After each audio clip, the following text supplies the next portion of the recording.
ସମସ୍ତଙ୍କୁ ନମସ୍କାର। ତ ସାଙ୍ଗମାନେ ଗତକାଲି ମୁଁ ଭିଡ଼ିଓଟିକୁ ଅପଲୋଡ଼ କରିପାରିନଥିଲି କାରଣ ମୋ ସ୍ତ୍ରୀର ଦେହ ଅସୁସ୍ଥ ଥିବା ଯୋଗୁଁ ସାଙ୍ଗମାନେ ମୁଁ ଭିଡ଼ିଓଟି ଅପଲୋଡ଼ କରିପାରୁନଥିଲି।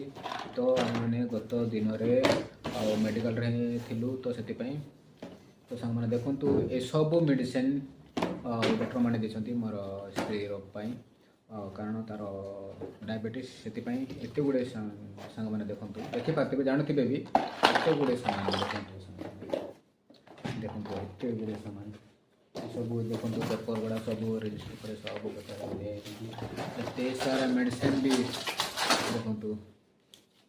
ମାନେ ଡାଇବେଟିସ୍ କହିଲେ ସାଙ୍ଗମାନେ ଆପଣମାନେ ଜାଣିଥିବେ, ଆଉ ମୁଁ କ'ଣ ଆଉ ଏକ୍ସପ୍ଲେନ୍ କରିବି, ବହୁତ ବିପଦଜନକ ସେ ଡାଇବେଟିସ୍ ରୋଗଟା। ସେଥିପାଇଁ ଆଉ ଗତକାଲି ଆମେ ଯାଇଥିଲୁ ବଡ଼ ମେଡ଼ିକାଲ ବା GMC କଲେଜ କହନ୍ତି ସେଟାକୁ। ଆମେ ଯାଇଥିଲୁ।